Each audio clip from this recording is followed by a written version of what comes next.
This is Rafiq Luzon, and you are tuned in to Nothing But That Sports Talk. Welcome back to another episode of Nothing But That Sports Talk. I'm Rafiq Luzon alongside the Mayor Hoye. She has her own podcast, Hoops of Healing, and welcome to the show. Thank you so much. Very excited to be here. Excited to chat sports and basketball. Yeah, while we're on the subject talk about basketball, I know you say you're not going to get into it briefly, but let's just recap that we had two straight days of 3-1 comeback wins as Sixers come back to finally knock out the Boston Celtics in the postseason. And of course, Detroit obliterate Orlando to complete their 3-1 comeback. And it's 2003 all over again between the Magic and Pistons in this series. And and obviously my Knicks, they move on to the second round after coming back from 2-1 to take off Atlanta in what was literally more of a blowout. That game was over before it got started. Let's be honest, if you follow that. But yeah. I did watch that one, which was probably like the one that I didn't need to watch. But I did watch that one. I was doing a little bit of live posting with this app. But yeah, that game was the worst. Just like terrible for the playoffs too, right? Like we never want to see that in general, but especially for the playoffs. So yeah. Well, it's beneficial for me, and I don't know if you got the orange hoodie in your closet somewhere, but the WNBA season is upon us, and this is going to be special because we've had a lot of transition and a lot of free agent deals highlighted by South to South be coming to New York, and obviously the Chicago Sky being that you live in Chicago. Yeah, Angel Reese trade to the Atlanta Dream, but that's besides the point. We are in the 30th WNBA season, 30 years of WNBA. What can you remember from when you watched your first WNBA game or women's basketball game in general? Yeah, professional, right? Mm-hmm. I would say so when I was younger, so I played when I was younger. I started playing when I was like 5 years old, and then I played all the way through Division 3 in college. But I remember mostly my first memories of watching other women play would be college. So like the Skylar Diggins, Maya Moore era in college. When Maya was at UConn and Skylar was at Notre Dame. Obviously, that's not professional yet, but both of those players went on to play professionally. That's like my first core memory of watching like high level basketball was that college era. And then I remember in middle school, my sister did take me to a Chicago Sky game. And this is when like Elena Deladon was a star. Mm-hmm. So it was a while ago since she's been with Chicago, but that's like my first memory, like getting to go see them in person, professional basketball in Chicago. So I'm originally from, just outside Chicago in the suburbs and lived in the city for 10 years. So that was a really cool experience. I could only imagine. I didn't go to our first WNBA game until 2021, and I saw Courtney Williams hit the game winner off my Nuke Liberty in overtime, and that was when she was with the Atlanta Dream, and yeah, that was tough to watch. But look what happened. Years later, and funny enough, that same year, the Chicago Sky won the WNBA championship, and then 3 years later, the Oakland Liberty won the WNBA championship. Right now, last year, the Aces, first off, 3 championships in 4 years, and we were the only ones to have won a championship during that span. Talk about the Oakland Liberty, by the way. So, yeah, a lot of buildup going into the season as the Aces look to win 4 titles in 5 years. And, anything can happen. Yeah, I think the Aces are definitely the team to beat. I would say they're a dynasty at this point. Maybe the fourth one will absolutely secure that conversation. But I would say they're pretty much a dynasty, especially having the best player in the world with Asia Wilson and also just getting Kennedy Carter now, as well as still having Chelsea Gray and Jackie Young and Jewel Lloyd. It almost feels like I feel like the word I see a lot with the Aces is like it's unfair. Um, their team just seems unfair of how good they are. But obviously, when it comes to a championship, you need more than just talent, right? There has to be chemistry. You have to hopefully have these key players stay healthy throughout the season. We've seen increases in injury, so that I'll be keeping my eye on injuries this year. But yeah, Aces are definitely the team to beat. Who else? I would say the Fever is up there. Um, and then I want to say Atlanta. I want to say Atlanta. You talked a little bit about the Angel Reese trade. I think getting Angel with the core pieces that they've been able to maintain. I would say like right now, my pre-prediction would be that they're championship contenders. Yeah, so I would say those three teams. There's one other team I can't think of right now that I know is up there as well. I'm like blanking on them right now. but maybe it'll come back to me later. Is there any team you're thinking about that could be a championship contender? Like Aces Fever, outside of Aces Fever in the Dream. New York Liberty. New York, I don't feel that confident in them this year, I'll be honest. I'm not That's mad just my about that. personal thought. Yeah. I'm not mad about that. I mean, South to South, they got there, and Bernard's only coming off a season injury, and yeah, the injury. And speaking of injuries, Liberty were decimated with injuries at that 9-0 start. They look like they were going to repeat and win back to back, but everything happens for a reason. These injuries with Adrian Stewart, Jungle Jones, and Serena Nesco started. And you know what? Serena Nesco got injured in the preseason game against the Connecticut Sun. I know they did get the win. It was good prep up for the upcoming regular season as they face Connecticut at the Barclays Center this week. Yeah, New York will be interesting. I kind of see them as like a middle tier team, though. That's my prediction. I could be wrong. But I kind of see them falling somewhere in the middle range, right? Like I don't think they're going to be terrible by any means, especially getting someone like Satu Sabali. But just seeing how the season went last year and outside of Satu and I guess losing Natasha Cloud, they're essentially very similar team. Obviously, with Nyjah coming back, she could be an X factor though, in helping them, assuming she stays healthy. Yeah, and while we're on the subject of who's staying healthy, you have a podcast talking about hoops healing, or actually the name of the podcast, Hoops Healing. Why don't you talk to me about the podcast you have, and what was your particular focus when you covered the WNBA in women's basketball? Yeah, so I have my own podcast called Hoops and Healing. And really it's in the name. It's pretty simple. I love basketball. And I also like, wellness, and mental health. So those are two things that I could really talk about all the time. So I figured, perfect to, start a podcast about both of those. And really the concept is, sports are healing and healing is a sport. So I will say that sometimes it overlaps. I think mental health is really important when it comes to sports, from my own personal experience, just being a former athlete, and then just conversations I have with people who are former or present athletes, just how important mental health is when it comes to playing sports and being an athlete. But also it was to just add something extra other than, just having a sports podcast. I also wanted, another lane of things that I can talk about. So that would be like, wellness, lifestyle, mindset training, any kind of mental health advice that I can give or, have experts on my show. So I didn't want to just be like sports only, but, with mental health, it crosses over into so many different places as well. So that was kind of my mindset and motivation behind starting the podcast. And I'm mad about that. I mean, there are a lot of women's basketball players, whether it's high school, college, or folks that have some sort of mental health issues throughout their careers. I mean, Yeah. countless. Yeah, and I feel like it's still a bit taboo, the conversations around it. And, we don't really see what a lot of these elite professional athletes go through behind closed doors. And I just really think there's just not a lot of conversations being had. And then when you add in like, social media and how harsh people can be on social media and the toll that can have, especially on young players in college. I know a couple of players have come forward and said they struggled with their mental health. Most recently would be like Haley Van Lith, Lauren Betts have both talked about how they, went through serious mental health struggles. And a lot of that was due to like, social media pressure, social pressure in general. So there's just a lot riding on these athletes, and especially when they're still young. Obviously, when you get to the professional level, you're considered more of an adult. But obviously, your first few years, you're still like very young. These are women who are in their like early 20s. To me, that's still very young. So I feel like, just having the conversation around mental health is important and just putting that message out there. I'm obviously also, I want to say I'm not a licensed therapist or psychologist by any means. My goal really is to just have a conversation. Like, let's just talk about it because I feel like that's the start. And, that could lead to better lives for other people. Just, hearing a conversation about mental health, maybe they haven't heard before, or, starting their own conversation, maybe with their friends and family or whoever. Mm-hmm.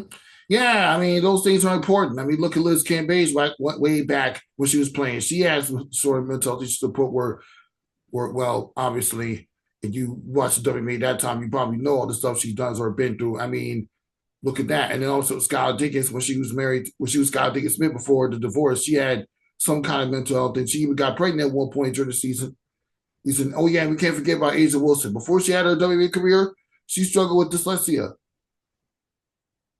Yeah, I So actually read Asia yeah, Wilson's book, and she really details about how she struggled with her mental health in college, and then the specifically her first few years in the league were really, really hard for her, just having to adjust from, being a college student to being a young star in the WNBA, and the toll that took on her. So for her to, write that in her book, um, I found to be very interesting, and I thought it was very cool for her to do because she's this big star. I think a lot of the times we think, when someone's a superstar, they have it all figured out and their life seems great.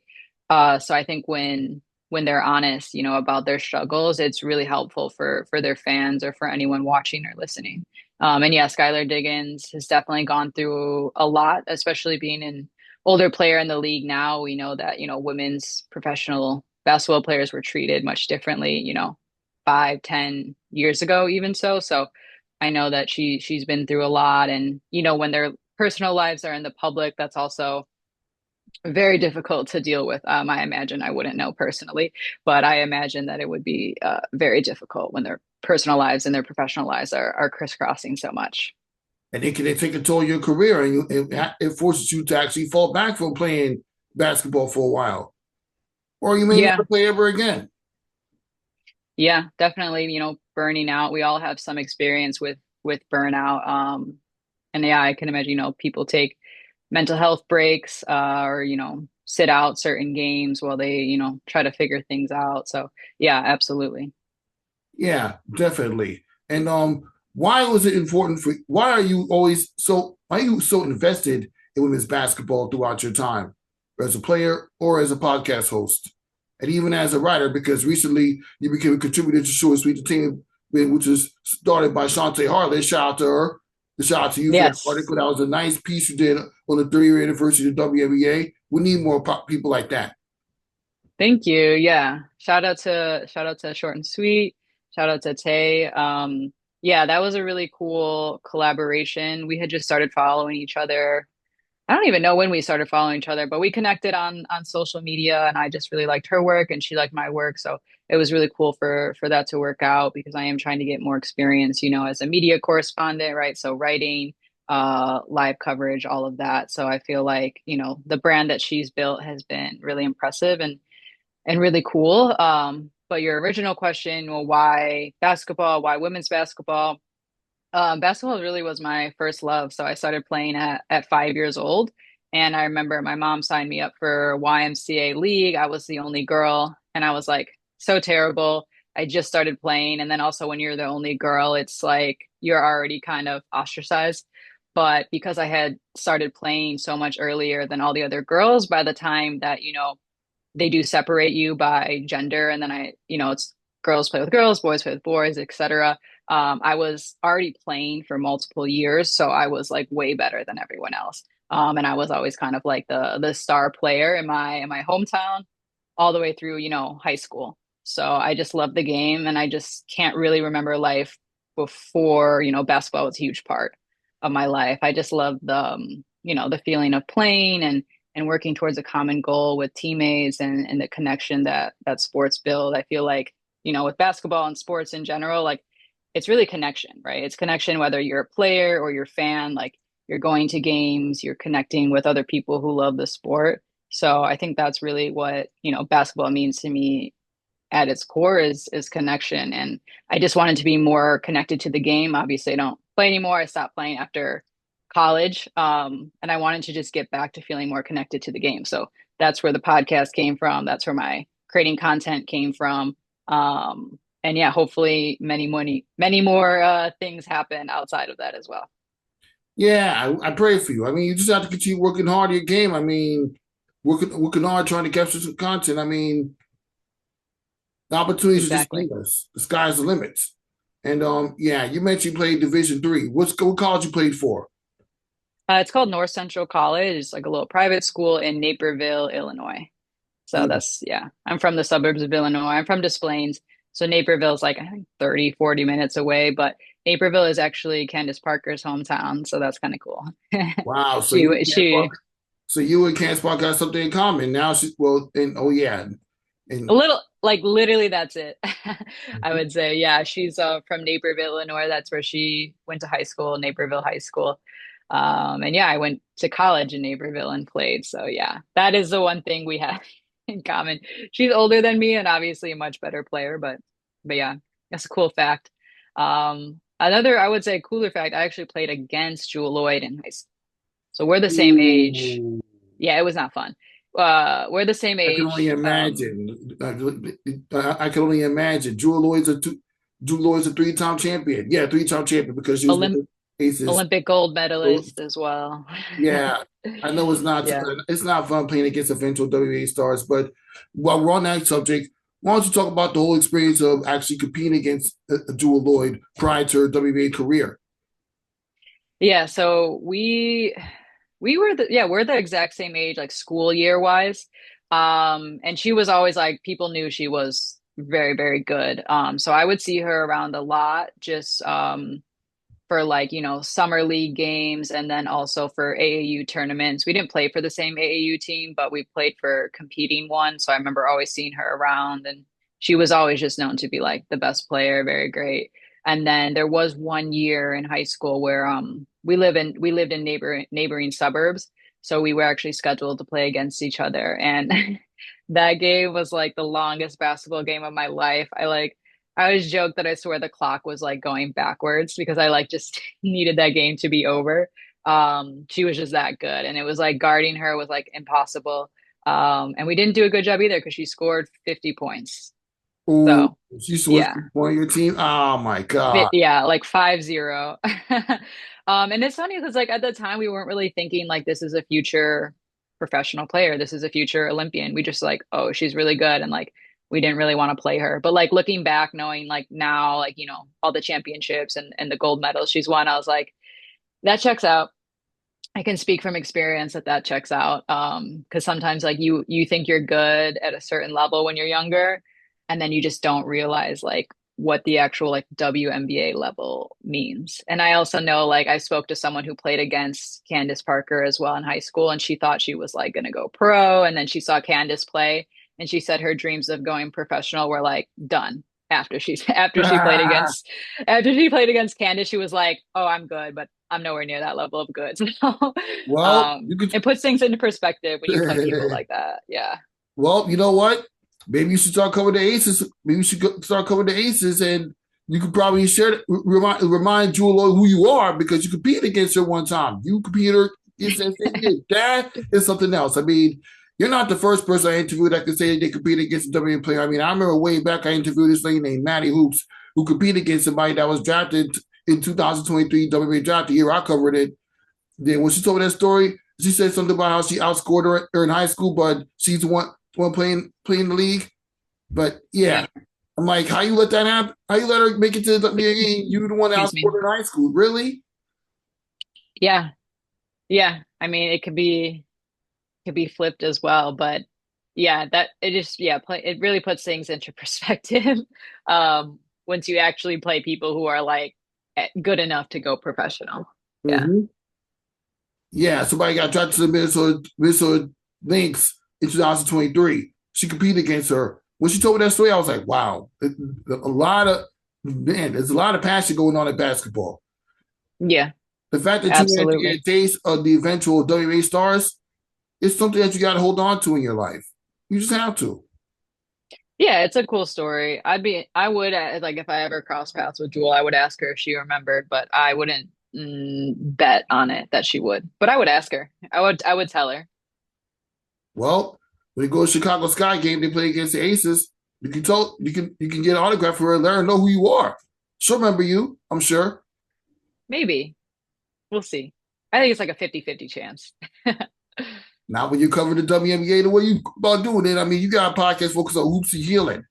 You at least get on the Zoom calls because is when you looking for the Aces contact because when Yeah, you I have heard network, about those like actually. Yeah. There's a when couple of you do people who've that, been telling me to get on them. Yeah. you when you get that, you'll get more reps, and trust me, you'll have more opportunities and more stuff to publish for Shantae Short's Entertainment. And shout out to her for the captions and celebrity coming in and out of Times Square event space yesterday because she Yeah. done a phenomenal job with the coverage. She got to turn up a little bit. But yeah, Hmm. she has, we all have room to grow. Nothing to be ashamed of. Yeah. Yeah, I absolutely. mean, I've been around women's basketball for like a while. I mean, covered the WNBA, women's college basketball. I was going to ask you, how did you get involved in women's basketball and why is it important for you to cover it? Um, yeah, I didn't start getting into basketball to the extent of which I'm doing right now until I was 14 years old. And the first season I watched for the WNBA was the 10-year anniversary season, back when Liberty Okay. was trash and Becky Hammond had her last season. And even though I was watching a lot back then in high school, I didn't really have many people to have these type of women's basketball conversations about it outside of my high school alma mater, Canarsie Education Campus, which is literally like a 2 second walk from where I'm sitting at right now. That's Hmm. besides the points. We get into basketball later on. All that happened after interviewing Ari and Christina together on this platform back in 2018. Me and my cousin actually, who's actually living in Chicago right now. Shout out to him. And yeah, long story short, I got to be on the Zoom calls in 2020 back when social this was a thing. Yeah. And and the rest is history. I've done a lot of Zoom interviews to a point where I got to get credentials to WNBA games a couple times, and Nice. just recently I covered St. John's women's basketball, and I was at Hmm. the Women's Champions Classic. I got to check out Unrivaled when it came to Brooklyn. Nice. That's awesome. So yeah, and obviously it's funny I mentioned I said you have that Ali Unrivaled hat and sweatshirt Oh, in yeah, the yeah. video. That was a very I nice. just posted that. Yeah. That was a very nice piece, by the way. I hope you get Thank to check you. out Unrivaled when they come to Chicago because it's gonna be big time. I wonder if they will ever do Chicago. I feel like there's other places. Like I feel like San Francisco. I made a video about how they should go to San Francisco. Unrivaled make it happen. Don't worry about that, Amanda. Yeah, but also I don't mind taking those trips to Miami, because Chicago's cold in the winter, so taking a little trip to Miami is actually very fun. You're telling me. I went to Chicago when I was in high school. It was windy. It almost feels like spring. Yeah, it does get really windy here and like very, very Of cold. course, they call it the So, Windy City for a reason. Anyway, what's your favorite WNBA team? okay, so it might be a little bit surprising, I don't know.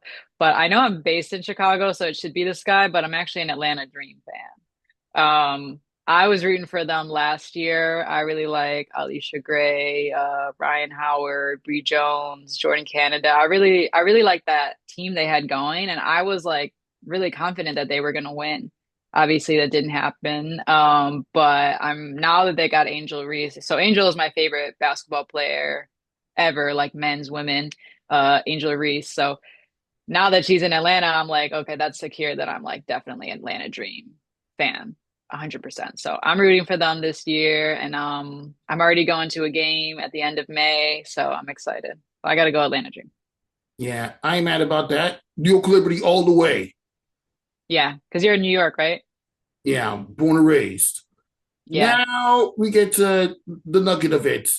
And since you mentioned your favorite place, Angel Reese, and I gotta ask this because I've seen it on social media in the past.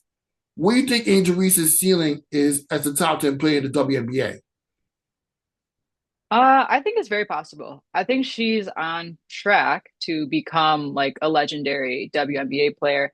I think people forget that she's so young still. Like this is just about to be her third year, and she's already been leading the league in rebounds the past 2 years, as well as double doubles. At least her first year. I don't know. I think maybe Asia beat her last year. But I think what she's been able to accomplish so far is incredible, like way more than I think people thought. When I remember the conversations when she was first drafted in that draft class, people weren't even sure her game was going to translate, that she was even going to be in the league still at this point. Um, and so for me, I think her ceiling is extremely high. Top 10 of all time, that's a little bit tricky, but I feel like she could get close to that, maybe top 15, top 20, just because like, if we're going to compare her to like the Maya Moores, and even like Asia Wilson, it does get a little bit tricky, but I believe in her. I think a top 15. I'll go top 15. She And if has we're talking all time, she yeah, has that potential. She's a national champion. She may not be as good as Kayla Clark, but unlike Kayla Clark, she has a national championship. And yeah, unfortunately, Atlanta Dream they lost. Y'all lost to the Indiana Fever. yeah, No Caitlin Clark. Look, all it took was a game win layup by Leah Boston. I know that hurts. Losing to an yeah. injury shortened Indiana Fever team who almost made it to the WA Finals when they only played with 6 players. Yeah, that was Fever had such an interesting ending last season. They just so many injuries and like we're a completely different team, but to still make it to the semifinals was kind of crazy.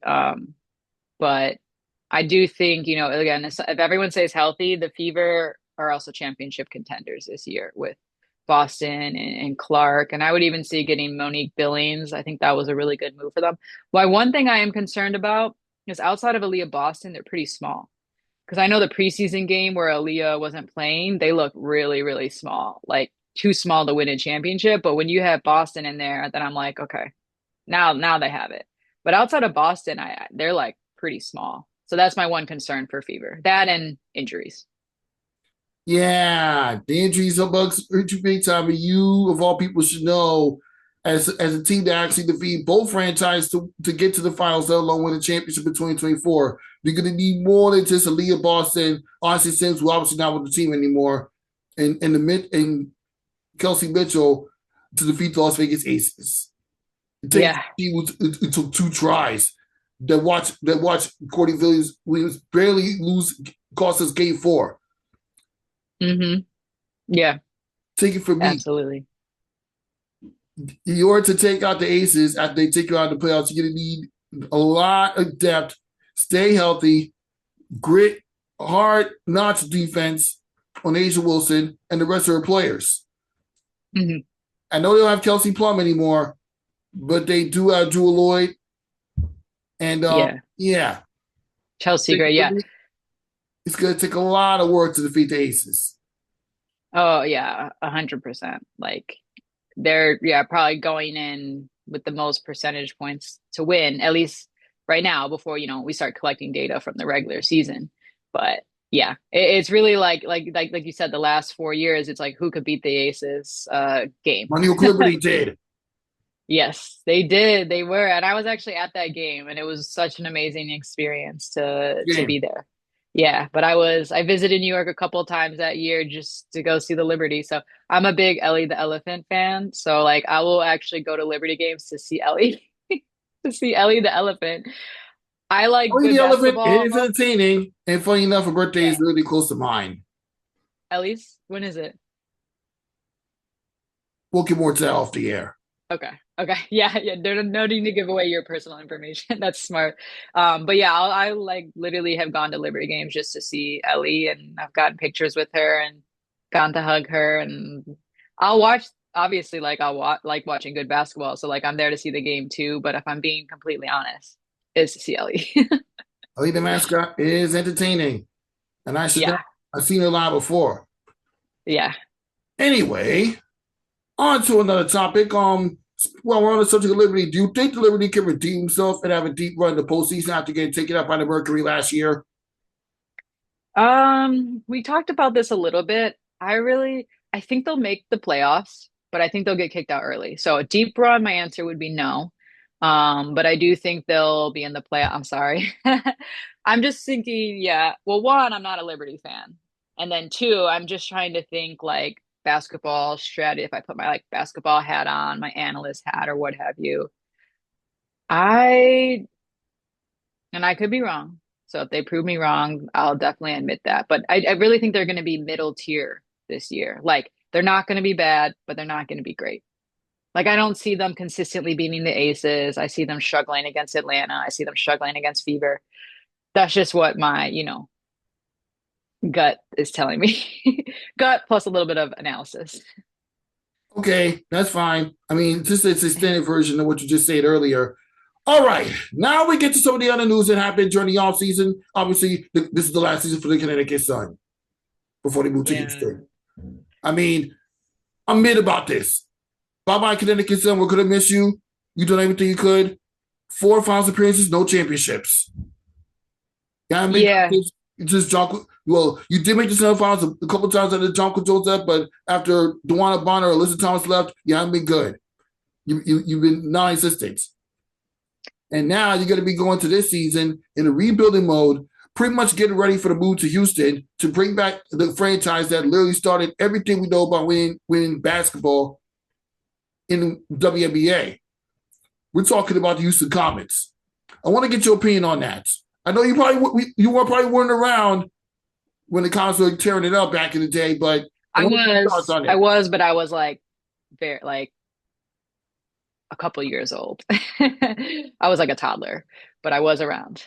Um, so yeah, I like what you said actually, just about how, Connecticut Sun is literally now going to go back to becoming the team that taught us everything about winning WNBA championships. I've never heard it worded that way, and I really like how you worded that. But overall, I think it's sad. Anytime you're losing a team, it's sad. I think with all the growth and everything, we should really be adding teams versus taking away. And how everything went down with the trade to me, and I said this on another podcast, but I'll say it again. And I'll keep it brief, but it felt very political. If you kind of like, take the bits and pieces of what, when someone says something's political, what that means. But to me, it didn't seem fair. There was a lot of stuff going on behind the scenes that felt off about this. And I think it'll just be really sad. I will say the one positive note is that at some point someone could bring this Connecticut Sun back, right? So the Houston Commons were gone and now they're coming back. I can see in the future someone bringing the Connecticut Sun back, and I hope that they do. Obviously, it's cool that we are going to get the Houston Comets back. It's just unfortunate that it happened in this way. And yeah, I mean, there's not much we can do. So it's just kind of be excited for Houston, and then, just support the Sun in their last season. I'm actually going to a Sun game, Good, you have to. You literally. got. It's the Yeah. last season. I mean, you have choices, but you don't have. You have choices, but you don't have a choice. It's the last season, Yeah. and Yeah. Literally yeah, a week from today, I'll be at the Sun Storm game. So I'm going to see them travel to Connecticut for the weekend. So yeah, I'm excited. yeah, Connecticut. I wish you a good. Do your best you can. It's your last season before you morph into the Houston Comets, bringing back a Yeah. franchise that's literally tied with the Minnesota Lynx for the most championships. The Aces have a chance to tie the Lynx and the Houston Comets for a championship for most championships in WNBA history before they come back. And yeah, obviously, whatever championships they win as Houston Comets will count because it's part of the legacy. Let's be Yeah. honest. Yeah, but I don't think Connecticut will be very good this year. Like you said, it's a rebuilding year. I mean, they weren't good last year either. Rebuilding year. So that part's also kind of unfortunate. But hey, maybe they'll surprise us. You never know. I think that's what's so great about basketball too, is as we started the call with the NBA stuff, there's upsets. There's unexpected things happening with basketball. So hey, maybe Connecticut will surprise us and contend for the playoffs. No one thought the Valkyries were going to be as good as they were. Like that's unheard of. That was unprecedented, and yet they accomplished it. So Yeah, and you know what? If the Valkyries can make the postseason, it'll just be a rare time where at least 2 seasons in we can say the Golden State Valkyries never missed the playoffs, but the other yep. 15 teams have. It's unheard of that they make the postseason in their first year in the league. We have two opportunities to see it happen again. The Toronto Tempo new team, Portland Fire, who disbanded in the early 2000s, they run it back. We already talked about Houston Comets. 2 years from now, it's going to be Cleveland in 2028, Detroit in 2029, and Philadelphia in 2030. So yeah, these expansion teams that happen like literally during the offseason. What do you think about that? And what city are you looking forward to seeing WA game being playing at in the next 5 seasons? Ooh, yeah, that's a really good question. I think so. The expansion's great. I think they picked great cities. I will say I love that they did a team in Canada. I think that was really cool and very much needed. There hasn't been much of a women's basketball presence in Canada, but very much a demand for it. So I think that's probably the coolest thing out of the expansion for this year, which is getting a Canadian team.